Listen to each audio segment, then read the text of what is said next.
Hi, Bonin. Hi, Ellen. How are you guys doing? Good, thanks. How are you? I'm wonderful. Very good. I just got back from South by, so I'm a little tired, but... Good. So you've entered recuperation phase, huh? Exactly, yeah. It was a pretty inspirational flight back. I was taking a lot of notes.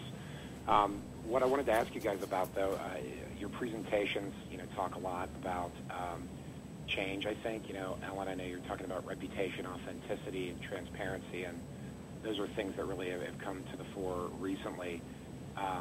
Perhaps you guys could speak to that pace of change and how we can address and even capitalize on it?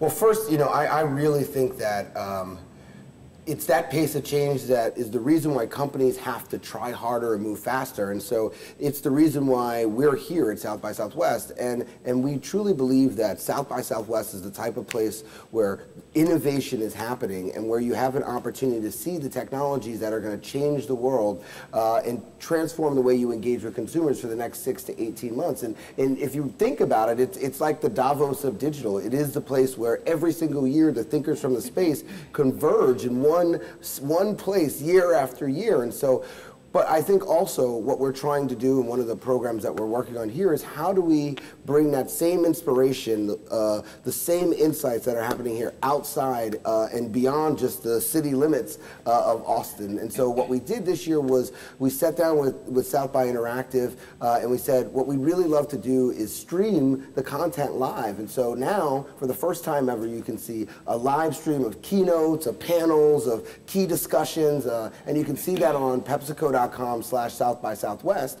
And then we partnered with Fast Company, and you can see it on FastCompany.com/South by Southwest. And I think that that's important to continue driving, the growth of innovation, and for people to be able to identify how to use it within organizations and society. And picking up on all of that, what we've talked about here, what I've been hearing people talk about, and what we talked about in my panel, was exactly that, a different kind of digital divide that only now is becoming clear to me. And it's people struggling to use the technology that's now available in ways that really maximizes their potential as individual contributors in the workplace, as leaders, as citizens, as people who care about a cause, a community. For example, one of the more interesting things that happened here that we got to observe real time was this community rallying around Japan, something that we could not have predicted.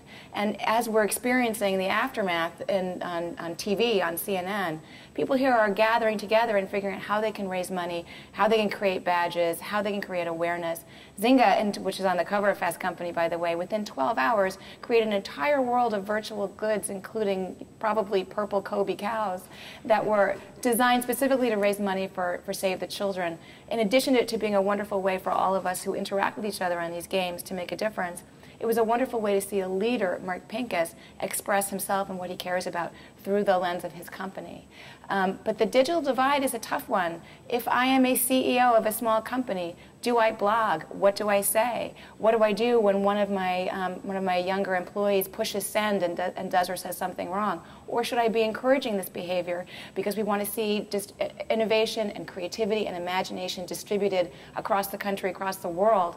Should I be partnering with vendors? How do I listen to my customers? These are the kinds of in-depth conversations that we're seeing here in between product demos and breaking news that I find incredibly moving. And for some of the bigger brands that we study here, the way they're enabling people to use technologies to make a difference in their communities, whether it be a bike lane or a children's ward or organizing around anything. It's been extraordinary to watch because it's the human part that you asked about, people expressing themselves and people making an impact in their communities using technology to show up in real time. Yeah. No, I couldn't agree more, and I think that that's what's so great about South by Southwest, that it's truly a community of people that support each other, that support change, but also support society and the evolution of society. And I think, right now, as we speak, at 2 o'clock there is, so let me step back. We feel like we've been such a part of this community. This is our 3rd year here. This is my 8th time here. I love South by Southwest. And so as the community discussion unfolded around the events in Japan, the first thing we offered was, we have a footprint here. Use our spaces. Connect in our space or use it for rallies, be it what it may, crowdsource. And so there's actually an event happening at the Pepsi Max lot right now. But the other thing we try to do at this event is really support the thinkers of this generation. And so what we have is a platform called PepsiCo 10, and what PepsiCo 10 was an open call for innovation. And from that, we brought in 20 technologies. We had 500 submissions. We brought in 20 technologies to present to the entire organization, because it's innovation across the organization that's going to make a real difference for companies like us. And it was in strategic pillars, and at South by, we're debuting some of those innovations that came out. One of them is a program with a startup called Breakout Band. Breakout Band creates crowdsourced music, and you're able to create a crowdsourced soundtrack for your South by experience. Or Evil Genius, a women entrepreneur who is a genius, by the way, truly an evil genius. And they created a program here called Super Shopper. And what's so interesting about what they do is they try to identify opportunities to engage with people in real spaces. So waiting online for a movie ticket, and try to create utility and value for those people who are just standing. And at the same time create a unique opportunity for brands to engage with that person in a way that's creating real utility for them. So I think that's what's so great about South by, is you have all those type of minds here. We're really excited about enabling them and bringing out pilots and working with companies like Instagram to do a crowdsourced can. And those are the opportunities that we see here at South by. That's exciting. That's great. Those are some really great examples. I appreciate it. I also sat in on the brand journalism panel with Bob Garfield and Shiv Singh, also from Pepsi, obviously. But as it relates to brand journalism, and I kind of consider that owned media, its role in engaging, brands engaging with consumers, and its role in influence of consumers. Maybe you guys could speak a little bit about that. Well, first, I just want to say, Shiv Singh, he is, it's amazing the digital talent that we have inside the organization. In fact, we had our digital council meeting here at South by Southwest, and it's great. And what I also think is that not only is there an opportunity for brand journalism or owned, but I think that the next piece is evolved. And so evolved media, I believe, looks like co-creating content and utility with consumers and also emerging technology. So instead of us creating the next women's planning app, why don't we identify women entrepreneurs that are trying to create the next women's planning app and partner with them and enable them to bring about new businesses and new business models that are in collaboration with us, versus believing that the only approach is that we have to create. So I think that there is this new wave towards what I've been calling, at least, evolved media, and I don't know if that's the right term, but that's the term I'm using. So. Yeah. And it's been interesting to, as a traditional journalist, and I always, especially at a digital conference, I have to go out of my way to make sure everyone knows that I write for a Dead Tree publication, and it is an open question whether I will have a job next year, 10 years from now, or what my role as a long-form journalist is going to look like, and what platform and where we should be. And Fast Company is incredibly open to all of those brand expressions for what we do as a long-form journalism. But everything makes the other more relevant, I think, since everybody, whether it's an individual person living somewhere in the world or a major brand, has these tools for expression at their fingertips, they're going to use it to express themselves. And there's something still to be said for the reflective journalistic piece, a person who has, certainly we are a media company and we have advertiser and advertising relationships as well. But they wall me off enough so that I can actually spend some time being around creative thinkers like here at Southwest, at South by, hoping that they will think out loud around me so I can begin to piece together the bigger trends that I think will make a big difference to our readers in the business community.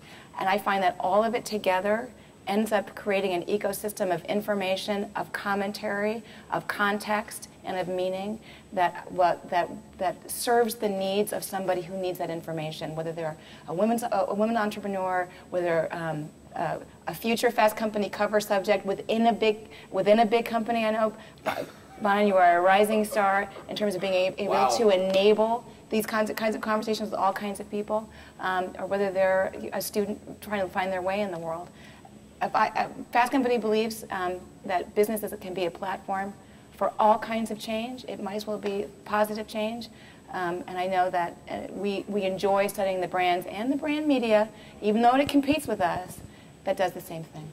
Well, you know, I also think that companies now have an obligation or an opportunity to drive change inside of in communities and society. And, you know, on the brand journalism piece specifically, there was an interesting example, and I talked about how we had our digital council here, and there was Shiv from Beverages and our folks from Gatorade, but Barbara Liss, who is a phenomenal brain who runs Quaker. There was a conversation happening about Captain Crunch. The captain, there was this rumor that was started that the captain was leaving and we were doing away with the product. And people were talking about, well, the only reason why Captain Crunch now has a Twitter handle was because of this rumor. And she, you know, ran over to the panel and said, actually, I run the Captain Crunch handle, and was able to talk about what it means to have a brand voice and the obligation that the brand voice has to participate with the community. So, again, the wonders of South by.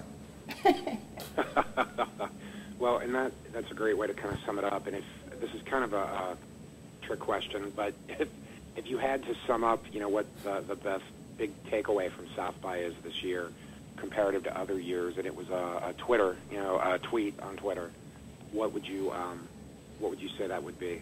I'm going to let you answer that first. Yeah, thanks, Bonin. There goes your cover. Yeah, there we go. All right, I'm going to take it. I'm going to say two things. I'm happy to start. I'm going to say two things. One, I'm going to say generosity. What I observed here of entrepreneurs of every stripe, of thinkers of every stripe getting together to care about something that didn't have to do with a demo or a business pitch really mattered to me, and it helped me to remember that technology is being used by people in all kinds of interesting ways in real time that we cannot predict. And I would say intimacy. We are overwhelmed here at South by, and we are overwhelmed in the world of media. So the smaller companies, the paths, the moment sharing, the photo sharing, and the group texting are helping people manage the chaos of their lives. And it's a wonderful use of technology that wanted to make everything big, that's now making everything small. I would just say the people. I mean, that's the takeaway. I think every year is that the people and the passions that come here and the passions of the entrepreneurs that are changing how society connects and how we engage our consumers. And that's what's so awesome about South by. Excellent. Well, I appreciate it. Yeah, I agree. I think there's a lot of amazing stories that come out of the event, and I'm pretty inspired, and I appreciate everybody's time. Thank you so much. Thank you.